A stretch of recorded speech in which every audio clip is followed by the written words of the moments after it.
Ladies and gentlemen, good day and welcome to the Fermenta Biotech Limited Q2 FY22 earnings conference call hosted by Maybank Kim Eng. As a reminder, all participant lines will be in the listen-only mode, and there will be an opportunity for you to ask questions after the presentation concludes. Should you need assistance during the conference call, please signal an operator by pressing star then 0 on your touchtone phone. Please note that this conference is being recorded. I now hand the conference over to Mr. Vikram Ramalingam from Maybank Kim Eng. Thank you, and over to you, sir. Thank you, Stanford. Good afternoon, ladies and gentlemen, and thank you for joining us today. Maybank Kim Eng is pleased to host the conference call for Fermenta Biotech Limited to discuss the second quarter and first half FY22 results ended in September 2021. From the management side, we have Mr. Satish Verma, the Executive Director of the company, Mr. Prashant Nagre, the Managing Director, and Mr. Sumesh Gandhi, the CFO of the company. Mr. Satish Verma will present the opening remarks, after which we'll have a Q&A session. Over to you, sir. Thank you, Vikram. Good evening, everybody. It's a pleasure to welcome you all to the earnings conference call for the second quarter and first half of the financial year 2022. I hope you're all keeping safe and well under the current circumstances. I'm joined in this earnings call with our Managing Director, Mr. Prashant Nagre, and our CFO, Mr. Sumesh Gandhi.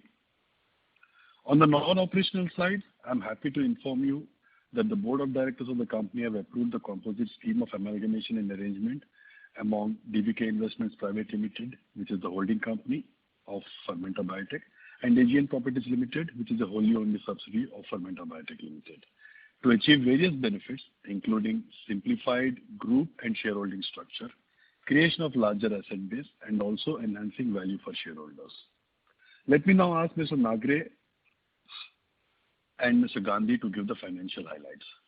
Thank you so much. Over to you, Prashant.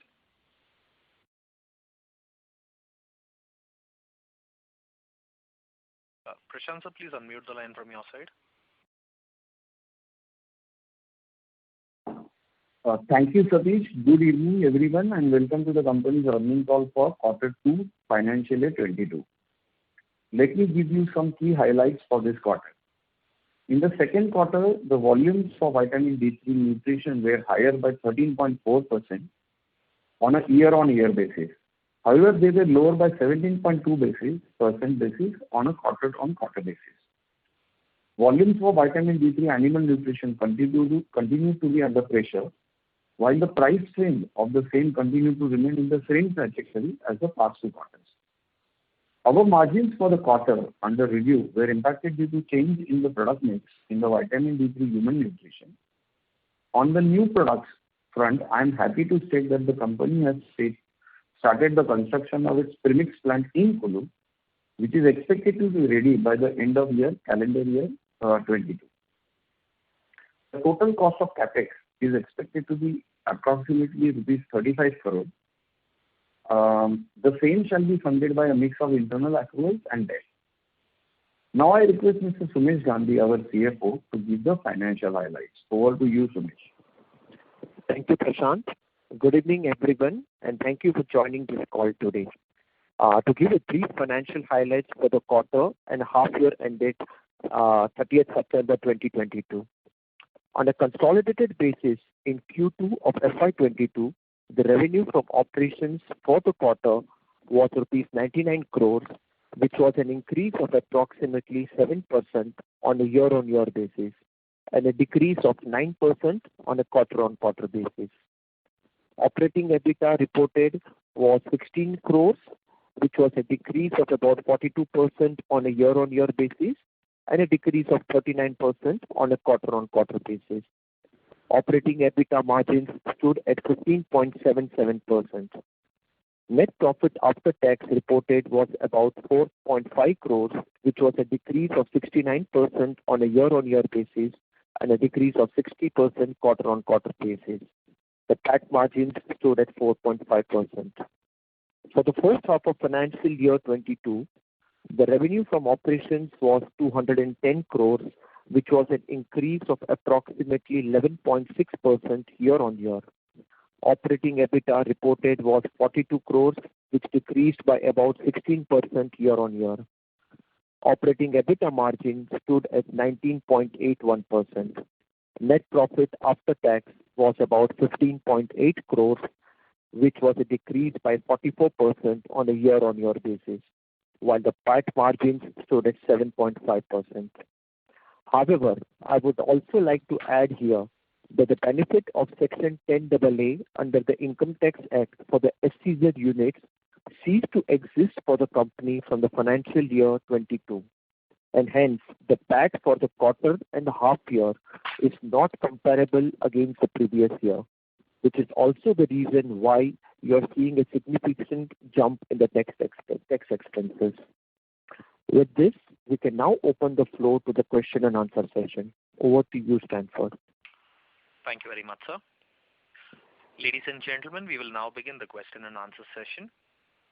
Anyone who wishes to ask a question may please press star, then 1 on their touchtone telephone. If you wish to remove yourself from the question queue, you may press star, then 2. Participants are requested to use handsets while asking a question. Anyone who wishes to ask questions, please press star, then 1.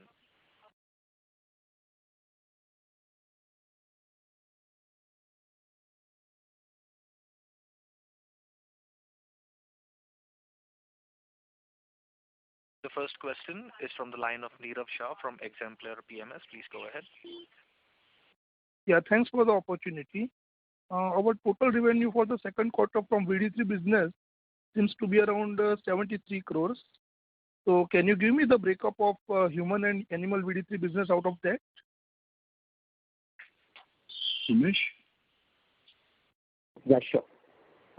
So the breakup of vitamin D3 human and animal between both of them is in the ratio of 83 and 16% for the quarter of FY22. So 83% is human and 17% is animal. That is for Q2 FY22, right? Yes, for Q2 FY22. Okay. And my second question was regarding our German subsidiary operations. Can you shed some light on that? As if I can see from our FY21 annual report, it is a gross asset base of around 34 crores with a revenue of around 4 crores, and at the same time, we have trade receivables of around 22 crores from that subsidiary and expenses recoverable of around 4 crores.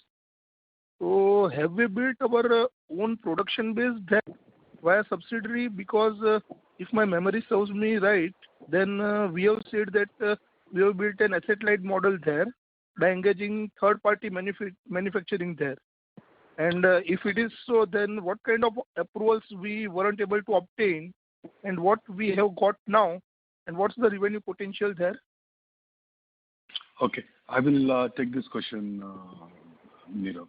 Nirav, you are right in remembering that we have not built a production base there. Most of the inventory receivables you see is because of us transferring the concentrate from here where the animal powder is made there. We get it manufactured through a third-party arrangement where we pay the toll manufacturing charges over in Germany to a third-party company, to another company. Most of the asset base you see there is inventory pile-up. It took us some time to get permissions to release the material in the market.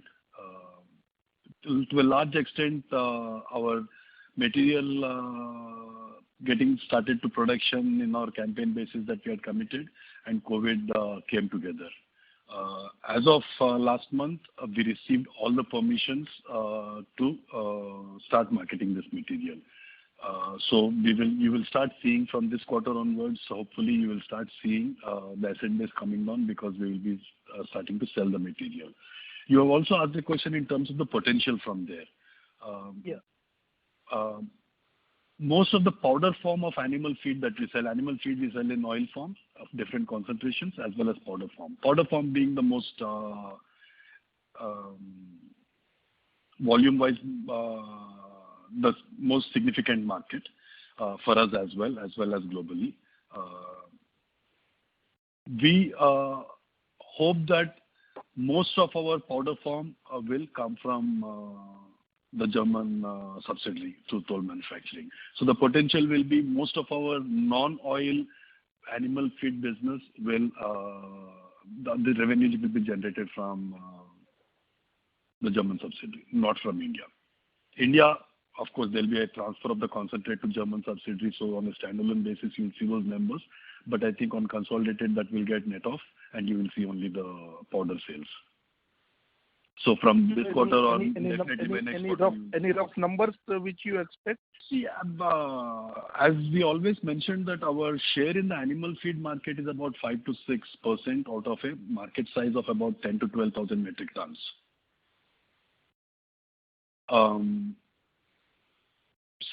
60 to 70% of German subsidiary I'm talking about. Yeah, 60 to 70% of our animal feed business goes through in the powder form, which will go from the German subsidiary. I will not be able to give a number on that because you are aware the animal feed prices fluctuate, how they fluctuate. Yeah, got it. So it will be difficult to give a number there. But if you can understand about the total 5 to 6%, out of which 60 to 70% is powder form, and that will go from Germany. So you can come to an understanding from there. Got it. Thank you. I will get back in the queue. Thank you, Nirav. Thank you. The next question is from the line of Garvit Goyal from Anived Research. Please go ahead.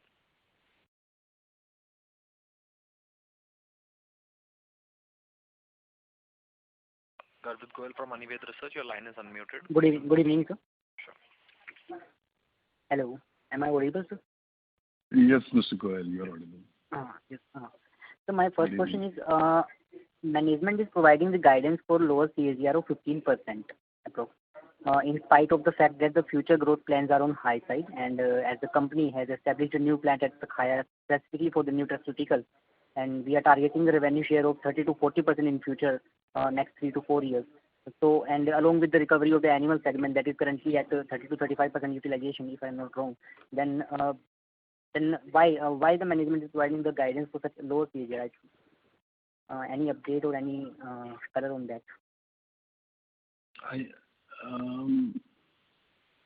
See, when we are giving the guidance, Mr. Goyal, it is over a period of 5 to 6 years. Okay, sir. So it is more averaged out. You will definitely see a spike as and when, like for example, when our premise plant comes into play next year, end of next year. Maybe after the initial market entry period, you will see a significant jump. But if you average it over a period of 5, 6 years, that is a conservative estimate we would like to give. Okay, right. And my second question is, as the company is now going for the backward integration, so it would need the cholesterol for the cholesterol manufacturing. There will be need of the wool grease. And if I'm not wrong, the company is procuring that from a New Zealand supplier. And there is a supply constant related to because of the fact that the New Zealand supplier wool works shall no longer accept the wool contained in the Econopath wool. So any problem related to that area in relation to supply of the wool grease to us, to our company? I would request Mr. Prashant Nagre to address this. I personally didn't see any problem so far, but Mr. Prashant Nagre will try to address this. Okay, right. Yeah. So, Mr. Goyal, thank you so much for asking.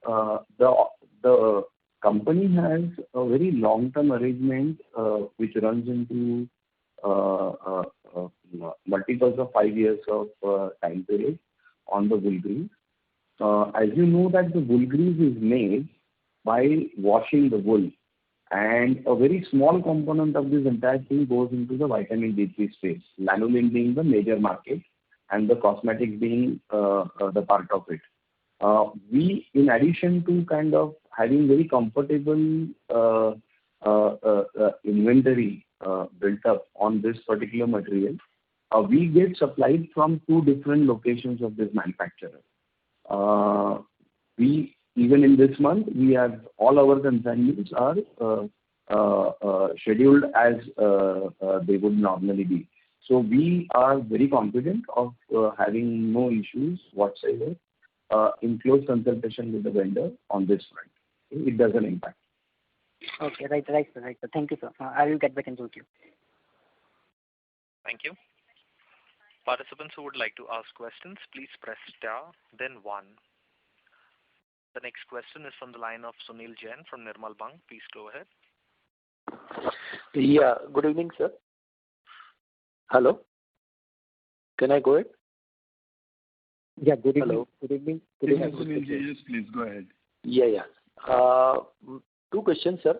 One is what you had talked about D3 destocking or lower demand because of people have stock of that. So is that over and or is this continuing currently as well? Mr. Sunilji, we would avoid talking about the current quarter or the next quarters. If you would appreciate that, we would restrict our discussions to the results already announced. Okay. No, I was just asking about the environment and not asking any guidance or anything.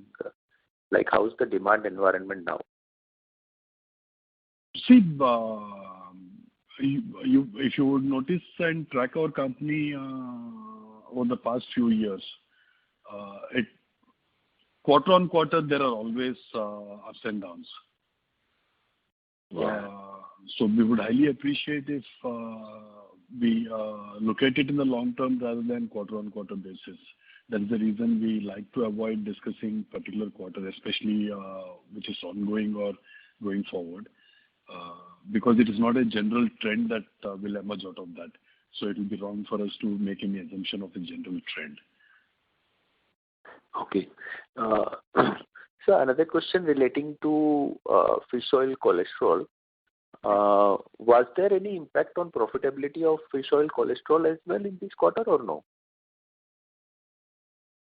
See, fish oil cholesterol, although it is not on a OAGS basis, it might not be as much as vitamin D3, especially on the human side. Slightly lower it could be. But overall, expenses on fish oil, because these are bulk orders and just a couple of customers, whereas D3 is more retail in nature. If you look at overall at EBITDA level, I think we are getting similar, close to similar margins. There has been no impact on the margins negatively in the last quarter or two. Okay. In the beginning, yes, we had lower margins, but otherwise we are earning decent margins now. And lastly, about the wool grease which you prepare, you said that the orders are, you got a long-term tie-up of 5 years. But how the pricing? Multiples of 5 years. Yeah. Then how the pricing is decided? Is this also a long-term or it gets negotiated? No, it's a formula based, which is fair on both the parties. It's a formula based. So we don't get hit by spot pricing. So that formula is such that we don't get hit by spot pricing. Spot fluctuations, neither on the upside we get hit, nor on the negative side the vendor doesn't get hit. So any outlook you see on, because it has been 5-6 quarters, your animal vitamin D3 prices are continuing to remain low. So any outlook you see in that, or which you can see? We do see a trend of them slightly going up. I would not say significantly increasing. The downward slide has stopped and slightly the upward movement hopefully started. It's wait and watch. As you know that it depends on China whether they wait for New Year's or Chinese New Year's, what they would like to do. As we always maintain that at the lower prices, it is not a sustainable business for any company, especially those companies which are only focusing mainly on animal feed. For us, with the human thing, we get a fine balance. Okay. So the prices have to go up. It's a matter of wait and watch when it will go up. We are all prepared for everything. As you are aware that our Germany also has stocks. So if all goes well, then we should be able to tap the cycle. Okay. Great, sir. Thank you very much. Thank you so much, Mr. Jain. Thank you. Participants, to ask a question, please press star, then 1. The next question is from the line of Jigar Shah from Maybank. Please go ahead. Thank you. My question is firstly, whether there was any one-off in the second quarter? In terms of revenue or expenses? Expenses. I don't think so. Unless Sumesh, No. is there any? No, there were not. No, there were no one-off expenses. Okay. And my second question is that you've given a note regarding the German subsidiary and losses over there. And I believe the US subsidiary was also in loss at least last year. So how is the performance in the all the international subsidiaries this year in the first half? What is the amount of negative contribution coming from there? And what do you think, I mean, how much time it will take for those to turn around? The exact numbers Sumesh will give, but before that I would just like to make a comment. As far as Germany is concerned, we have just got all the approvals for making the sales. So the company was more building up inventory to contract manufacturing and of course spending on its incorporation expenses and the running expenses. So you will see that losses on that front.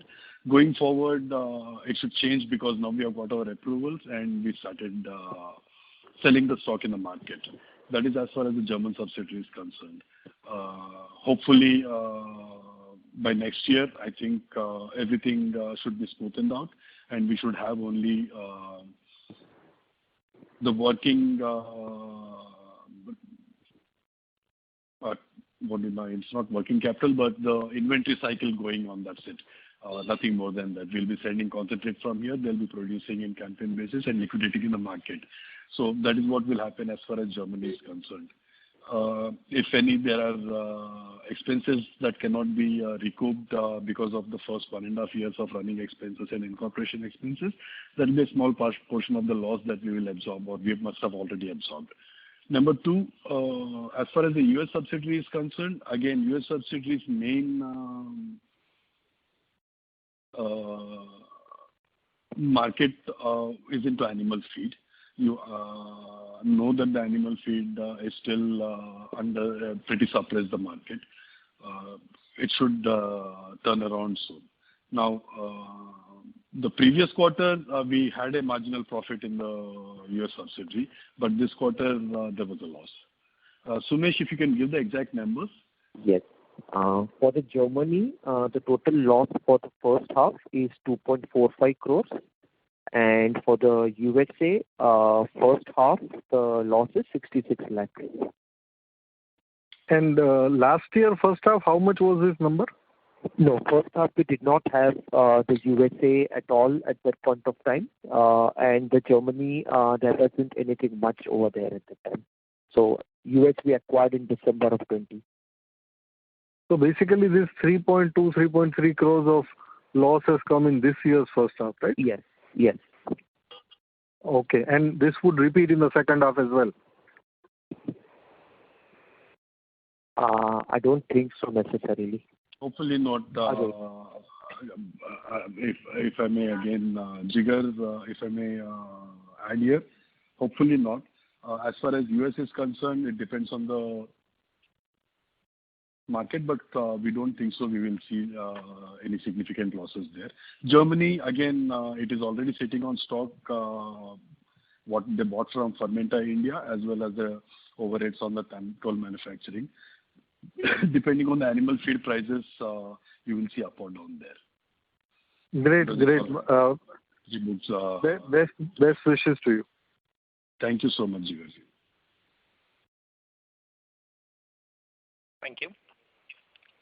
Participants, to ask a question, please press star, then 1.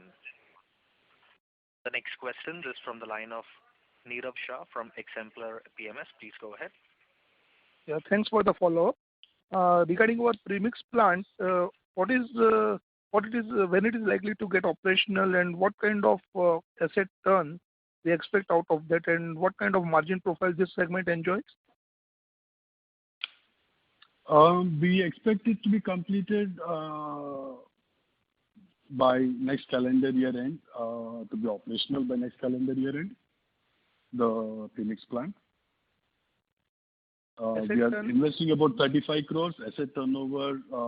When it is fully operational and we get our market share based on the capacities, it should be at least 2 times. At least 2 times CapEx. Should be the revenue. Should be 2 times the CapEx.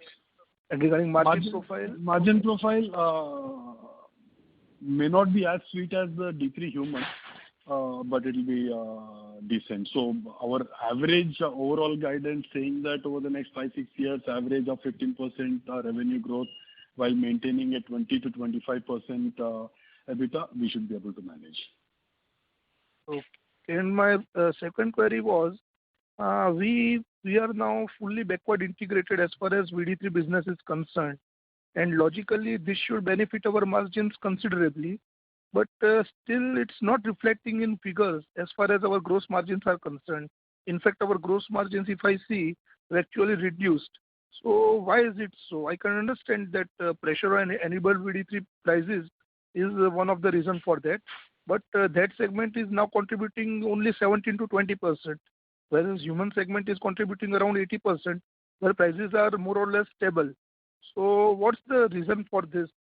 Human, for the quarter we are talking about, last quarter that we are talking about on the human side, there is a mix of key accounts coming in where the prices, margins are a little lower because these are long-term relationships. And number two, we started participating in tender business in the US, which is a new business for us. So that did compensate and add to the volumes part of it, but on the margins, they were lower. As far as backward integration and the margins to come in, there are 2 things I would like to point out here. Number one is cholesterol prices are going up globally. While we are able to produce our own and maintain it under check. However, the full benefit of the backward integration, our own cholesterol manufacturing has still not come into place. I've mentioned this in my previous calls as well, is because the valorization of the side streams. Wool grease when we buy, only 10 to 12% is cholesterol. The rest all, about 80% of it, which is into 2 side streams of lanolin, either alcohol or fatty acids. While lanolin fatty acids are low margin, is a low margin product, lanolin alcohol are slightly higher margin products. We have not yet been to valorize those side streams and enter the market with them. We are working on it. COVID really didn't help us on that front. Now that everything is coming back to normal, we started working on it at our plant level. So hopefully as we move forward over the next few quarters, we should start seeing that also revenue and the margins coming in from there, which will make our overall margins better. Okay, so are we still using outside cholesterol? In what proportion we are using? Proportion I will not be able to say, but I would say that most of it is in-house. So most of it is in-house? Most of it is in-house. Okay. Regarding that US business, you talked that low margin, the tender business and other business. So that is going to continue in further quarters, or what kind of long-term margin profile we can expect? Margins might be slightly lower, but with all the increased capacities that we have taken up, this is going to be an important portion of our revenue. This is additional business. The crystal sales or the API sales will come back, will bounce back. But this is again oil businesses, which is other formats of vitamin D3 human form, which is new business for us. So these additional volumes, irrespective of the margins, that is important for us to fully utilize our capacities that we have put in and increased so much over the last couple of years. So we will be able to maintain 20% plus margin profile going EBITDA ahead? margin over the long term, that is our guidance, that 15% on the revenue and while maintaining a 20%-25% EBITDA margin. Okay. Thank you very much. That helped a lot. Thank you. Thank you, Neeraj. Thank you. The next question is from the line of Anil Thakkar from Promo Advisors. Please go ahead. Yeah, I just wanted to, have color on this real estate monetization, because we are seeing reports, a lot of reports that, real estate is coming back in full swing in Mumbai and all those places. So any guidance on that? All I can say is we are in the market actively looking to monetize it. We also hope that it happens sooner than later.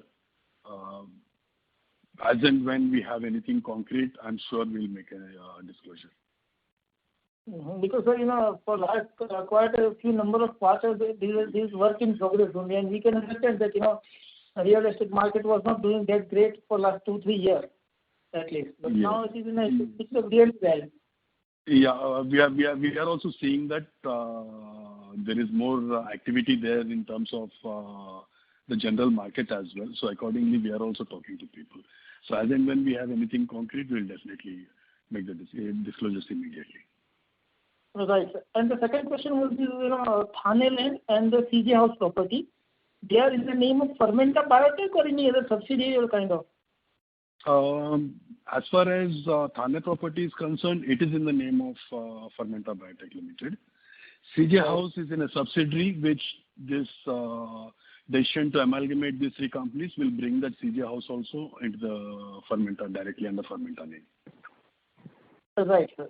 And if I can squeeze in the third question, what has been the capacity utilization for us in human as well as animal feed? Animal, as someone else also earlier mentioned, it is close to about 35% odd. On the human side, prior to this capacity expansion, which has just come this quarter, we have made an announcement that we are taking a shutdown in October.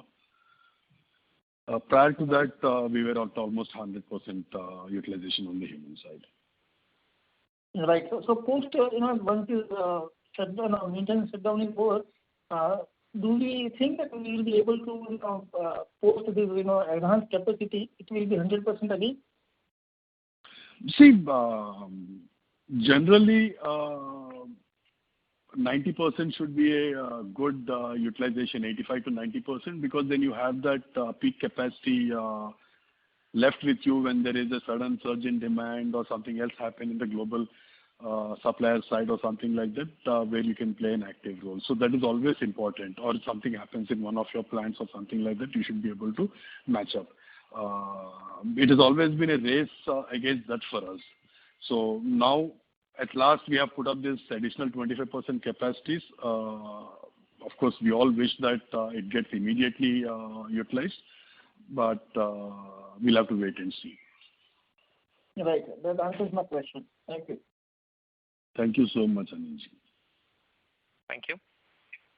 Participants, to ask a question, please press star, then 1. The next question is from the line of Nikhil Shetty from BP Equities. Please go ahead. Thanks for the opportunity. Sir, any update on Saika Capex? Saika, we have not yet taken the decision to start the Capex. Okay, then what's the update on this vitamin D3 analog product? When do we see this product is getting commercialized? Vitamin D3 analogs most probably will be linked to what we do in Saika. So it will get delayed? The analogs will get delayed. We are more currently focusing on seeing whether we can get the vegan D3 into the market faster, which we are going to do with phytosterols, that is vegetable oils. So that is the first target. So if once that starts, then we will get onto the analogs. And as you are aware, the K1 is also pending. So as soon as possible, we will get the K1 also into the market, vitamin K1, for which the plant has already been built. And we are putting in money into the premix plant. So just a little cautious on how much we stretch ourselves in terms of our financial bandwidth. Okay. So how much, CapEx we are incurring for, the mentioned projects for Premix plant, we are going to put in about 35 crores, which the construction has already started. Okay. When do we see the contribution from these products are coming into the numbers? So the premix and K1 should start hopefully by next year. At least we should start seeing the beginning of it. As far as premix is concerned, I think last quarter of 2022 or first quarter of 23 calendar year I'm talking about. Okay. We should start the contribution coming in. Okay. And on a vitamin D3 human side, how much capacity we increase collectively in last 2 phase increase? Collectively, both the plants put together should be close to about 40%. 40%, right. So during the first expansion, we mentioned about this will the current year itself. So the second part, how much time do you foresee to get absorbed? Capacity to be absorbed? Yeah, the second expansion. It depends on the market conditions. Otherwise, over the next 2 years, it should get absorbed. Okay, next 2 years. So is there any change in the vitamin D3 human side demand? Because you were quite positive about during the first expansion of 20%, and now you're saying like it will take 2 years to get absorbed the additional. Yeah, but let me clarify myself. I said within 2 years. It's not that we have lost any positivity on the D3 thing. As and when we start the Saika project, we have plans to increase capacities there also, to put in more capacities for vitamin D3 there also. Vitamin D3 in general will continue to grow. When you keep one thing in mind that 70 to 80% of the global population is deficient, it is not that they were always deficient like this for hundreds of years. It is just the lifestyles changes have pushed this to this other extreme. We are quite positive on this molecule. Okay, sir. Lastly, on a vitamin D3 human side prices, how are the trend in last 6 months? Is there a contraction from the peak, or it is continuous? Prices have been fairly stable, if not a little better. There absolutely no concern on the prices. There has not been any contraction. Okay. It's pretty stable. Okay. Thank you so much. That's it from my side. Thank you. Thank you. Thank you, Nikhil. Participants, to ask a question, please press star, then 1. The next question is from the line of Ashok Shah from LFC Securities. Please go ahead. Thanks for taking my question. Sir, we have expanded our capacity, and what could be at highest level realization sales could be achieved in the future years? So it all depends. It's a combination of volumes and prices. You know that with the current until about a quarter before our 100% capacity utilization that was there. After that switch, we did about 25% capacity increase. As far as animal is concerned, you are aware the price fluctuations, the way it moves, so it will be very difficult to put a number. On the D3 human side, yes, we have another 25% capacity increase. You can look at if the prices remain stable, then it's simple calculation. So that is a common thing, but what's on value-wise in a rupee term realizable possibility as per the current rate? Sure. Sumesh, would you like to answer this? Yeah. So we refrain from giving any kind of a value forward-looking statements and everything which are in a short-term perspective. No, I do not want any guidance. If the vitamin D we are selling at X price, then at 25% capacity, X price multiplied by 25%. So what could be a realizable value? So you know what is that's the same thing. That's a 25% multiplied by the current thing by 25%. So Whatever you assume the human thing. So my current revenues of humans are known, so you can take 25% on that. So because we are getting utilization of 100% in human category, and in animal category, its utilization is very low. So if you utilize human category, then can it increase by the 100 crores?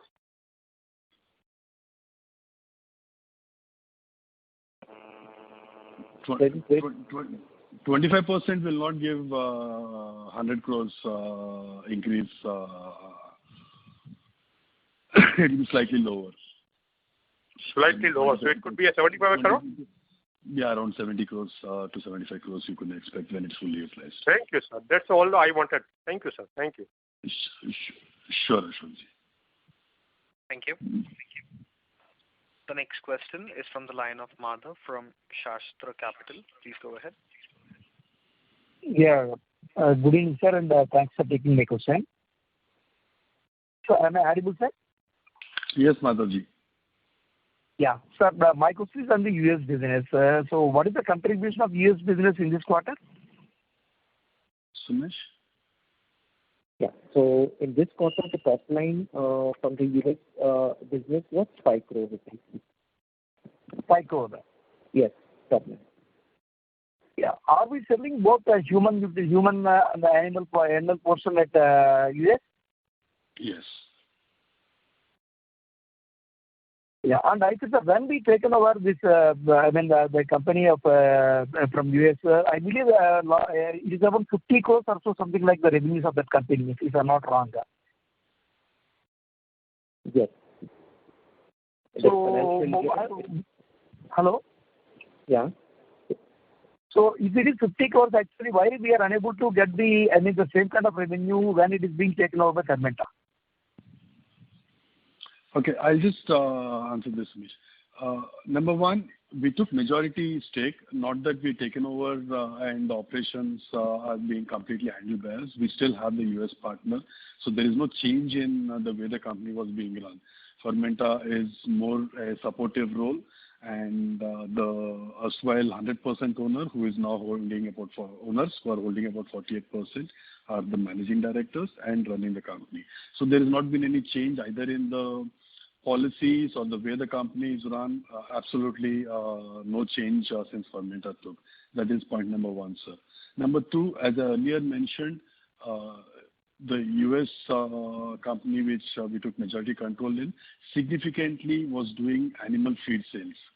After we partnered, we started increasing the human side business there, while the animal side business, as we have been continuously mentioning, is pretty depressed or suppressed right now.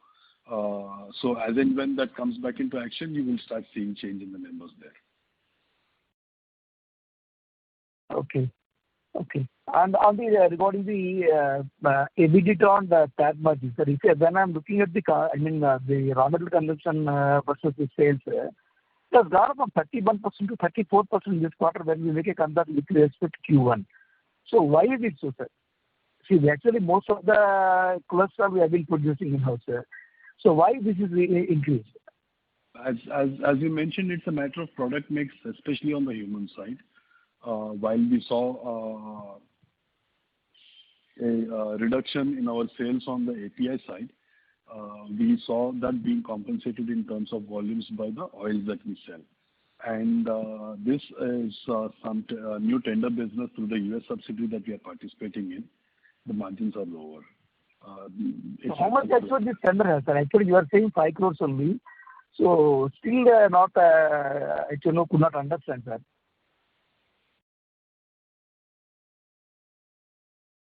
We are selling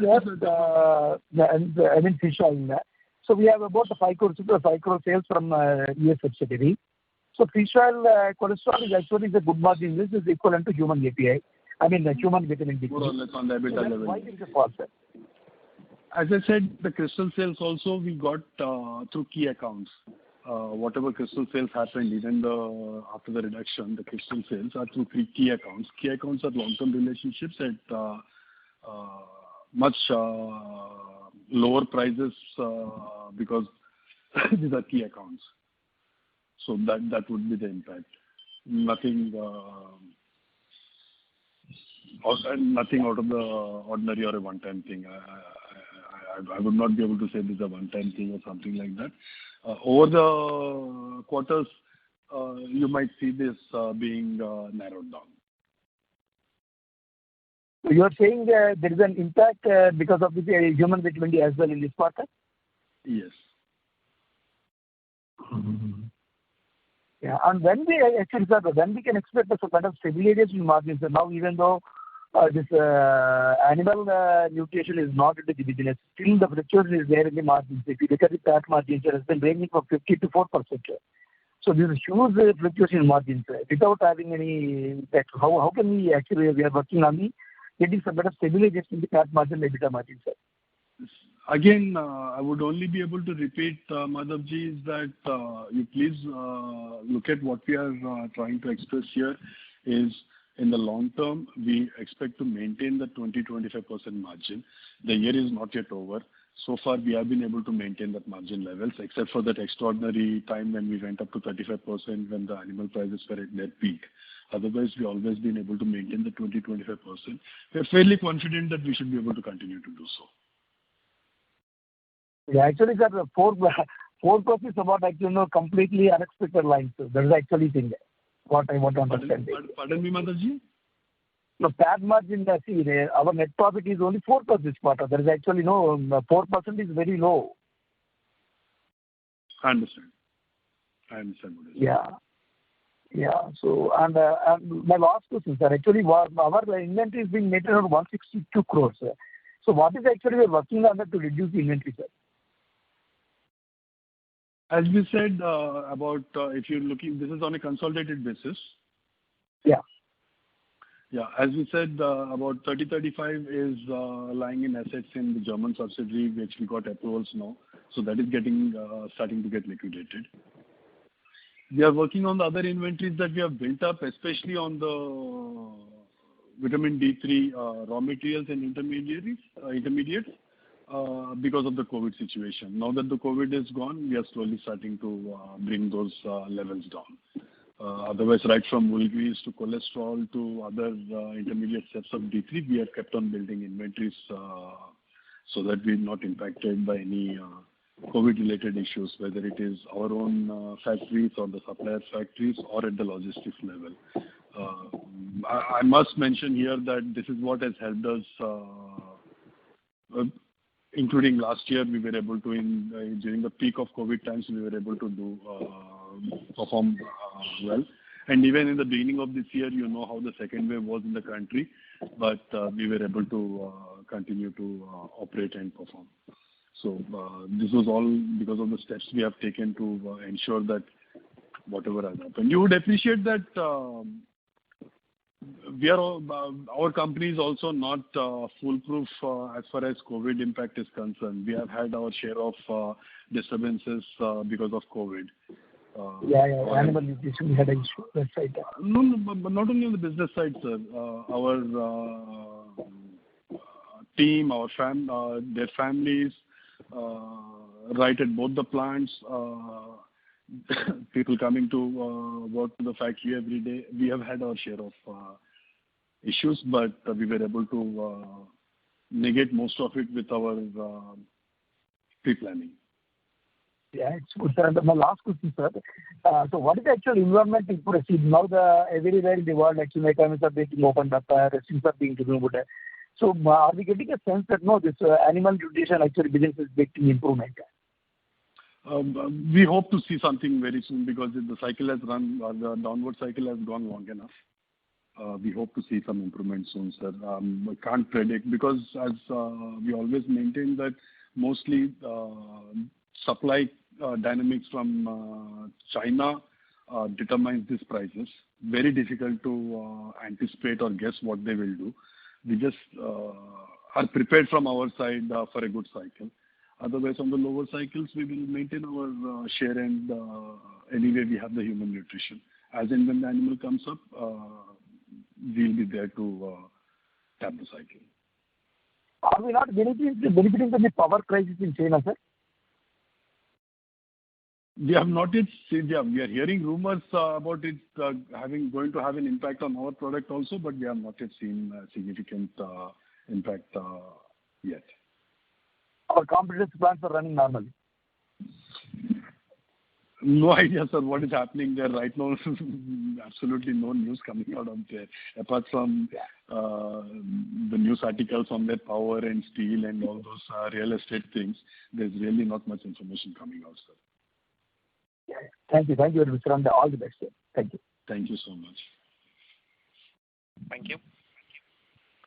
Participants, to ask a question, please press star, then 1.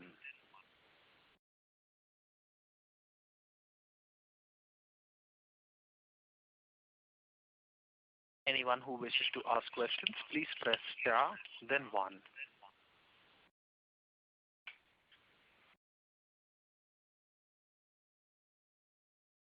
The next question is from the line of N.K. Arora, an individual investor. Please go ahead. Good evening, sir. Good evening, Mr. Arora. I just wanted to know, sir, what is the status of the mandatory milk and oil fortification in India? We'll ask Mr. Prashant Nagre to take this question. Prashant? Yeah. Thank you, Satish. Arora ji, as the regulations stand currently, they are with the public consultation. The government of India wants on the oil fortification it to be made mandated, and that is under kind of discussion. So they have not taken a decision. I think the direction is the entire thought process of FSSAI is to mandate the fortification. They are consulting various groups and will decide very soon as to what happens. But we'll have to wait, because I think COVID and many other things have taken priority in the government's thought process. But it is clear that nutrition overall is the focus of the current administration, and we are very hopeful that that will remain focused going forward. So we have to wait and watch as to when they will mandate it. But as far as oil is concerned, already 70% of packaged oil in India is fortified. So there is a very, very positive trend on that. And secondly, the FSSAI has now regulations which gives you the complete regulatory background in order to fortify the labels and the F+ Sampurna Poshan logo and everything. So I think we have made a progress as a country in this direction. Now we have to just wait till it is a decision by government is taken further on this. I hope I have answered your question. Yes, yes. Sir, I just wanted to know whether we are fully prepared to take the opportunity if it comes. Yes, sir. Yes, sir, we are. Thank you so much. Thank you. Thank you. Participants, to ask a question, please press star, then 1. As there are no further questions from the participants, on behalf of Maybank Kim, that concludes this conference. We thank you all for joining us, and you may now disconnect your lines.